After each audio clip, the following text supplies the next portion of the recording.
భద్రాచలము పుణ్యక్షేత్రము అంతా రామమయం. భక్తుడు భద్రుని కొండగా మార్చి కొలువై ఉన్న స్థలం.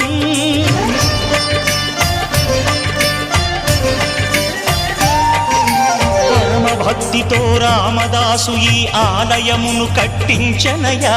సీతారామ లక్ష్మణులకు ఆభరణములే చేయించనయా. పంచవటిని ఆ జానకి రాముల పర్ణశాల అదిగో. సీతారాములు జలకములాడిన శేషతీర్థమదిగో. రామభక్తితో నదిగా మారిన శబరి ఇదే.